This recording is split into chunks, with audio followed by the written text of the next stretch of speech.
요청이 있어서 용언을 나가긴 할 건데, 용언에서 원래는 동사형용사 구별하고 뭐 이렇게 가는데, 조금 요청 부분이 있어서 조금 이 부분을 먼저 가도록 할게요. 공부하는 사람들 앞으로 똑같아요. 유튜브나 혹은 카톡에 내가 이 부분을 조금 먼저 해줬으면 좋겠어 라고 하는 부분이 있으면 미리 연락을 주거나 아니면 동영상 보다가 이것 좀 해주세요 라고 하는 댓글을 날려도 돼요. 자, 보겠습니다. 먼저 용언이라고 하는 걸 할 건데, 자, 용언은 동사형용사, 즉 문장 제일 뒤에서 여러 가지로 활용되는 걸 이야기하는데, 용언을 구별할 때 보면 용언에서는 뭐가 있냐면 본용언하고 보조용언이 있어요. 본용언하고 뭐가 있어? 보조용언이 있어요. 자, 본용언과 보조용언은 서로 이제 얘가 연결을 할 때, 본용언과 보조용언을 연결을 할 때, 이 연결 부분에 오는 게 바로 뭐가 되냐면, 바로 얘가 연결어미예요. 연결어미. 그러니까 본용언과 보조용언을 이어주는 게 뭐다? 바로 연결어미다 라고 이야기를 하는 거야. 그래서 어미를 공부할 때 보면 얘 끝까지 같이 공부가 돼요. 자, 그럼 먼저 우리가 본용언하고 보조용언이라고 이야기했으니까 그 본용언과 보조용언을 구별하는 기준이 있을 거 아니야. 구별 기준. 이 구별 기준을 가지고 조금 공부를 해보면 뭐 크게 어렵지는 않아요.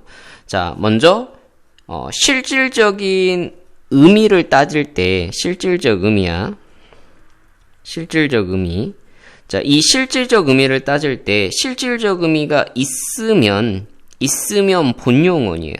있으면 본용언이고요. 실질적 의미가 없으면 이때는 보조용언이 되는 거예요. 그러면서 단독으로도 서술이 가능하느냐? 단독 서술 여부를 따지면 단독으로도 서술이 가능해. 그러면 본용언이라고 하고, 그렇지 못하면 보조용언이라고 우리가 보통 이야기를 해요. 그러니까 이것만 놓고 보면 딱히 알 수가 없으니까 우리가 이제 예문을 들어서 한번 살펴볼게. 예문을 들어보면 되겠지? 자, 먼저 대표적인 예문으로 보게 되면 철수가 만만하니까 철수가 책을 들고 갔다라는 이 문장을 놓고 갈게. 그러니까 철수가 책을 들고 갔는데, 자, 서술어를 들어가면 용언을 따지면 어디하고 어디가 있냐면 여기 들고라고 하는 거하고 그 다음에 갔다라고 하는 게 있고, 여기에서 이 두 개를 연결시켜 주는 게 바로 뭐냐면 여기 고가 있지, 요 고가 있지, 요 고가 이 둘을 서로 뭐 해주고 있어? 연결시켜주고 있지. 이렇게 됐지? 자, 다시 그럼 여기에서 이 문장을 보면 철수가 분명히 책을 뭐 했어? 들었다지. 그러니까 책을 든 건 하나야. 첫 번째 얘 책을 든 게 하나지. 그래서 얘는 책을 든 건 맞아. 이게 본용언이야. 본용언이야. 그리고 책을 들면서 뭐 했어? 간 것도 사실이지. 그러니까 철수가 간 것도 사실이잖아. 그러니까 첫 번째 뭐게? 철수가 책을 들었다는 것도 사실이고, 맞지? 그 다음에 철수가 뭐 한 것도 맞아? 간 것도 사실이잖아. 맞지? 그러니까 이때 여기에는 요것도 두 번째 뭐가 되는 거야? 본용언이야. 그래서 이 문장, 철수가 책을 들고 갔다라는 문장을 보면 책을 든 것도 맞고 그러면서 간 것도 맞아. 자, 이때 좀 주의할 거는 이 문장의 의미가 달라져 버리면 뭔가 의미가 달라. 그러니까 본용언처럼 보이는데 의미가 달라. 그럴 때는 이건 본용언으로 보지는 않아. 그래서 그거는 우리가 조금 주의해야 되는 문장 중에 하나야. 예를 들면 요거 비슷한데 좀 다른 걸 갈게. 뭐냐면 책을 서가에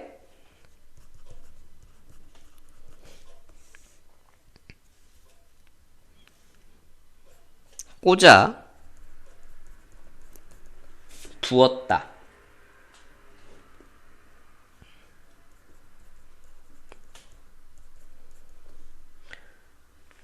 라는 걸 해보면, 이 문장을 보면 책을 서가에 꽂아 두었다면, 선생님, 책을 두었다라는 문장이 되잖아요. 라고 볼 수 있는 게, 이게 얼핏 보면 성립되는 것처럼 볼 수 있는데, 이게 의미상 같지 않으면 이거를 본용어로 보지 않아요. 보세요. 첫 번째, 이 사람이 둔 거는 뭐냐면, 책을 서가에 뭐한가 꽂은 거지. 책을 서가에 뭐한가 꽂은 거지. 그러니까 꽂았다라는 자체가 요게 뭐가 되느냐면, 얘는 본용어니 맞죠? 여기에 당연히 뭐가 들어왔어? 여기에 아라고 하는 요 연결어미가 들어왔고, 맞지? 그리고 두었다라는 게 하나가 있단 말이에요, 여기. 두었다라고 하는 게 여기 있지? 여기 두었다라는 게 당연히 하나가 있죠? 이렇게.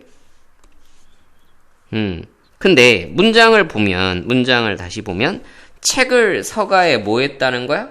꽂았다라는 게 가장 핵심이야. 맞지? 둔 것보다는 진짜 책을 뭐 했어? 서가에 뭐 했어? 꽂았다라는 거니까 얘가 첫 번째 무조건 뭐가 돼야 돼? 본용운이 되는 거고. 맞지? 근데 의미상 얘가 뭐가 됐어? 책을 서가에 두었다라고 이야기를 해버리면 이건 일정한 자리에 모았다는 거야. 배치한 거지. 그지? 그냥 배치한 거지. 그러니까 의미상 뭐와 같지 않아? 책을 서가에 꽂았다는 의미하고 의미가 같다 다르다? 의미상 같지 않아. 의미상 같지 않아. 맞지? 예문을 써볼게. 책을 서가에 꽂았다라는 문장하고 그 다음 책을 서가에 두었다라는 이 문장을 놓고 보면 분명히 꽂은 의미가 있고 두었다는 의미가 있어서 서로 의미가 같아 다르다? 서로 의미가 같지 않다라는 거지. 그러니까 이 두 번째 두었다라고 하는 것은 곧 뭐가 되는 거야? 보조 용언이 되는 거지. 보조 용언이 되는 거지. 자, 요렇게 있는 게 있고, 그래서 본 용언과 보조 용언을 확실하게 뭐 하는 거야? 구별하는데 일단 키워드를 두고 있어요. 두고 있어요. 그리고 보조 용언이 본 용언과 보조 용언이 결합할 때, 일단 본 용언 결합도 가능하고요. 본 용언, 보조 용언 결합도 가능하고요. 그러니까 보조 용언과 본 용언의 개수는 없어요. 그래서 본 용언, 보조 용언도 가능해요. 그러니까 결합 방식은 좀 여러 가지예요. 결합 방식을 보면 문장 한번 써볼게요. 그것만 이루어 놓고 가거라 라고 이야기를 했을 때, 자, 분명히 서술어를 보시면 어떻게 써요? 이루다, 그 다음에 놓다, 그 다음에 가거라.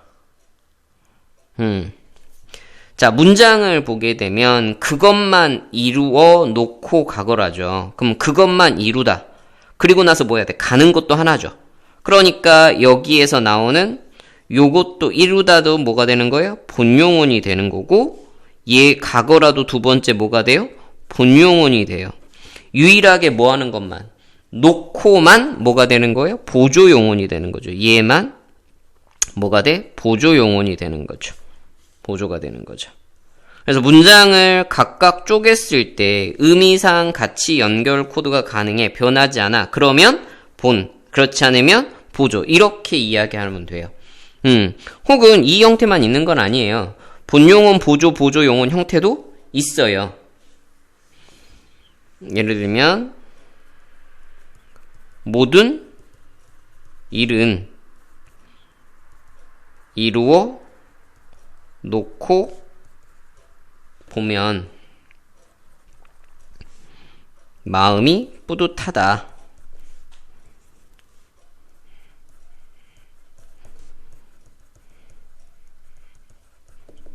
요 문장을 놓고 보면 보세요.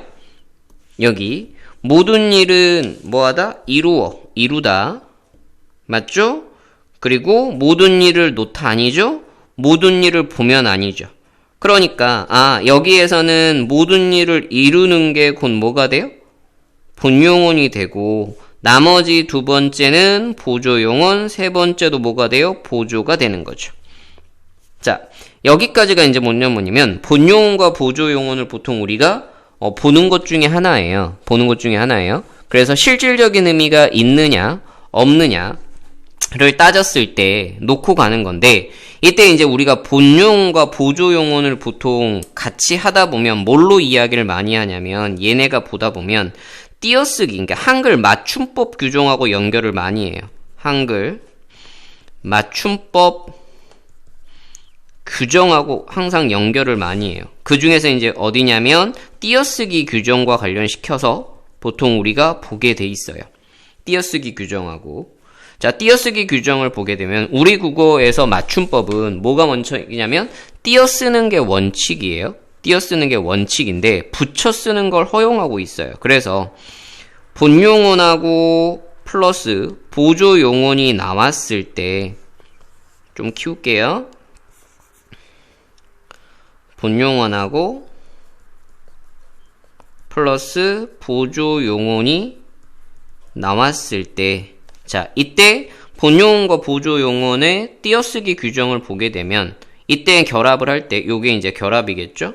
요게 이제 결합인데 연결하면 결합이겠죠? 이때는 원칙을 먼저 이야기할게요. 원칙은 무조건이에요. 띄어쓰는 게 원칙입니다. 띄어쓰기가 원칙인데 허용이 뭐가 돼요? 붙여 쓰는 거예요. 허용은 뭐 한다? 붙여 쓰는 거를 허용하는 거예요. 씀을 허용하는 거예요. 그러니까 본용언과 보조용언일 때 원칙은 띄어쓰는 게 맞지만 붙여 쓰는 거를 허용하는 거죠. 그래서 예문을 통해 보면 불이 꺼져 간다라고 했을 때, 자 보세요. 불이 꺼지다라는 게 뭐가 돼요? 본이 되겠죠? 자, 얘가 본이에요. 본이죠? 그러면 당연히 여기에 간다가 뭐가 되는 거예요? 보조가 되겠죠?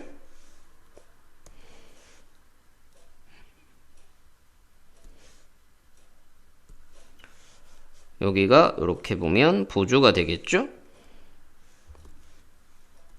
그래서 얘는 보조인 거죠. 자, 그래서 이때 뭐가 되는 거다라고 하면 여기에 이렇게 띄었어요. 그러니까 띄어쓰게 이렇게 되는 게 뭐가 돼요? 원칙인 거죠. 얘가 띄어쓰는 게 원칙인데, 자, 모두 가능하다고 이야기했어요?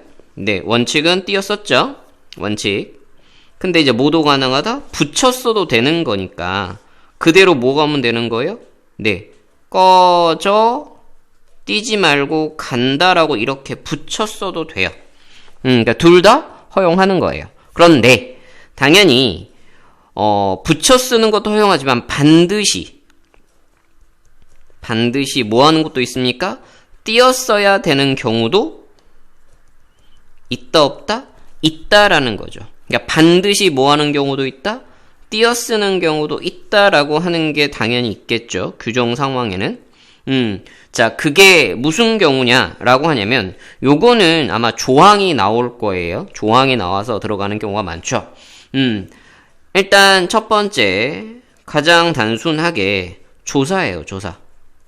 그러니까 조사는 우리가 단어로 인정해요. 그러니까 단어와 단어는 어떻게 돼 있어요? 띄어쓰는 게 원칙이죠. 그러니까 조사는 단어로 인정하니까 우리가 쉽게 생각하면 이해돼요.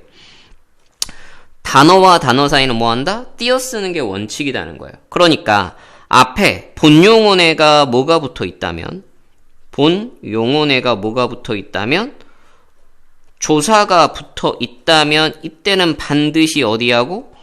보조하고는 반드시 띄었어야 되는 거죠. 맞죠? 그래서 대표적인 예문을 보면 책을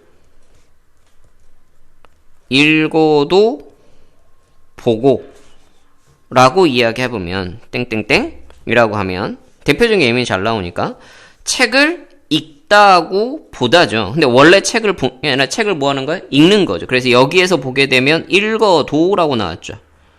도라고 뭐가 붙었습니까? 조사가 붙었어요? 안 붙었어요? 붙었죠. 그러니까 이 경우는 조사가 붙었기 때문에 조사가 붙었기 때문에 반드시 뭐 해야 되는 겁니까? 바로 띄었어야 되는 거예요. 띄었어야 되는 거. 자, 또 하나의 경우는 조사 말고 또 하나의 경우는 뭐냐면 앞말이 합성 동사인 경우에 두 번째는 앞말이 합성 동사인 경우에도 마찬가지로 뭐가 되냐면 띄었어야 돼요. 앞말이 합성 경우에. 대표적인 예문을 보면 이게 품사 판단 하셔야 돼요. 강물에 떠내려가 버렸다 라는 문장을 써보면 이해가 되죠. 여기에서 보게 되면 떠내려가라는 단어를 보세요. 그죠? 뜨다하고 내리다 라는 두 개의 동사가 결합이 돼 있어야 안 돼 있어요? 되어 있죠. 이렇게. 맞죠? 강물에 뜨다, 내리다 라는 문장인 거죠. 따지고 보면 뜨다하고 플러스 내리다. 그러니까 동사와 동사가 결합이 되어 있기 때문에 이 경우에는 반드시 어디하고 뒤에하고 이렇게 띄었어야 된다라는 거예요. 그래서 요 띄어쓰기 규정이 같이 가고요. 본용은, 보조용은 다시 말하지만 본용은과 보조용은 본용은 하나 해도 되고요. 본용은 보조용은 되고요. 맞죠? 본용은 보조용은 본용은 올 수 있고요. 본용은 보조만 오는 경우는 없어요. 아시겠죠? 자, 여기서 이제 하나 더 조금 더 들어가 보면 우리가 이제 보조용은 있죠. 자, 이 보조용언을 갖고 조금 이야기할 때가 있어요. 보조용언. 요 보조용언을 가지고 이야기할 때가 있는데, 자, 이 보조용언은 마찬가지로 보조적인 의미인데, 당연히 이 보조용언을 가지고 물어볼 때 뭐냐면, 용언은 동사, 형용사 구별한다라고 이야기했었죠. 그죠? 그래서 보조용언도 나누어집니다. 보조용언도 나누어져요. 바로 보조동사가 있고요. 보조동사가 있고, 보조형용사가 있어요. 요 문제는 조금 많이 나온 편은 아니에요. 그래서 뭐 공부를 조금 해두는 것도 필요해요. 근데 물론 조건을 보게 되면 규정 조항이 있어서 그것만 조금만 보시면 돼요. 그래서 보조용언과 보조동사를 보통 이제 우리가 구별을 할 때 보게 되면 보조동사는 당연히 사전적인 의미보다는 보조동사를 보게 되면 사전적인 의미보다는 어떤 생각이 전제가 된다라는 거죠. 그래서 보조동사는 사전적 의미라기보다는 말하는 사람의 어떤 생각이 전제가 됩니다. 보통은 그렇게 보통 우리가 볼 수 있고요. 또 하나는 보조동사는 문법적인 여러 범주하고도 좀 연결이 돼요. 얘는 문법적 여러 가지 범주하고 조금 연결해 볼 수 있어요. 밑에서 한번 보도록 할게요. 당연히 형용사도 좀 비슷한데 얘는 절대 단독으로 쓰일 수가 없고요. 비슷하게 얘도 문법적인 범주가 조금 있는데 동사하고 좀 다르겠죠. 먼저 동사하고 형용사만 조금 구별을 하시면 돼요. 동사하고 형용사. 먼저 우리가 이제 보조 동사로 따져보면 여기를 볼게요. 여기 이렇게 있으니까 검색보다는 가서 요 보조 동사 요렇게 살펴볼게요.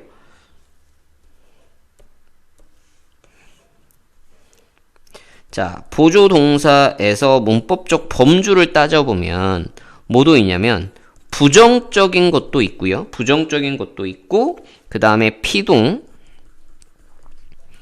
사동, 그 다음에 동작상 요렇게 보통에 나타나죠. 그러니까 우리가 부정이라고 이야기를 하면 그곳에는 예를 들면 그곳에는 가지 않는다. 이렇게 문장 썼을 때 뭐뭐지 않는다 라고 하는 가다죠. 동사죠. 그런데 뒤에 뭐가 있습니까? 네, 부정문으로 긴 부정문 그대로 나와 있죠. 피동, 사동은 당연히 여러분들 하대면 비슷하죠. 피동 같은 경우를 보게 되면 그것 때문에 성공하게 되었다. 그것 때문에 성공하게 하게 되었다. 라고 이야기하는 요것도 이제 피동이 되겠죠. 뭐뭐하게 되다. 게 되다는 거죠. 그래서 얘도 피동이겠죠. 얘는 피동. 그러니까 요런 것들을 통해 보면 이제 보조동사가 문법적인 거를 알 수 있는데 우리가 이제 직관적으로 보조동사와 보조 형용사를 이제 구별하는 기준이 무엇일까라고 보게 되냐면 여기다 써야겠죠? 그죠? 보조 동사와 보조 형용사를 구별하는 거를 뭘로 볼 것이냐 라고 볼 거냐면 먼저 첫 번째는 현재 선어말어미죠. 그러니까 현재 선어말어미죠. 현재 선어말어미겠죠. 선어말어미 인 니은이나 는을 붙였을 때 니은이나 혹은 는을 붙였을 때 이게 붙여지면 동사고요. 붙여지지 않으면 보조 형용사라고 따지면 되고요. 맞고요. 그 다음에 가장 쉬운 거는 가장 많은 거는 선행하는 부분에 선행하는 용언 따져야 돼요. 선행하는 본용언의 품사를 따져야 돼요. 본용언의 품사를 따져야 돼요. 품사를 구별하면 제일 쉽죠. 선행하는 본용언이 뭐가 되면 바로 동사면 보조 동사고요. 당연히 선행하는 것이 형용사면 보조 형용사가 돼요. 그 다음에 주로 이제 쓰는 게 이제 어미인데 보조 용언에 이제 어미가 연결될 텐데 보통 동사로 보면 고라고 하는 어미하고 연결돼서 무슨 의미? 진행과 가까우면 진행하는 것과 가깝다라고 하면 그게 보조 동사로 가고요. 아나 어와 어울려요. 연결어미 이제 아하고 어로 어울려요. 아나 어가 어울리겠죠? 이게 연결되고 상태나 요게 상태나 완료를 나타내면 상태나 혹은 완료를 나타내면 보조 형용사라고 우리가 보통 이야기를 해요. 자, 이게 이제 우리가 조금 보는 용언인데 이렇게 조금 좀 줄여볼게요. 용언인데 다시 용언의 본용언과 보조 용언은 둘이 연결하는 거는 연결어미예요. 근데 이 구별 기준을 보면 실질적 의미와 단독 서술 가능 여부를 따져요. 근데 이때 주의할 거는 그 문장의 의미가 달라지면 안 돼요. 확실히 달라지면 안 돼요. 그래서 달라졌을 때는, 그러니까 의미가 되어 보여도 의미가 달라지면 그때는 그걸 본용언으로 보지 않는다는 점이 되는 거예요. 자, 여기까지 보시고요. 보고, 그 다음에 그래도 헷갈리면 쌤한테 질문하거나 혹은 문자 혹은 댓글로 남기시면 해드리도록 할게요. 자, 오늘 수고했습니다.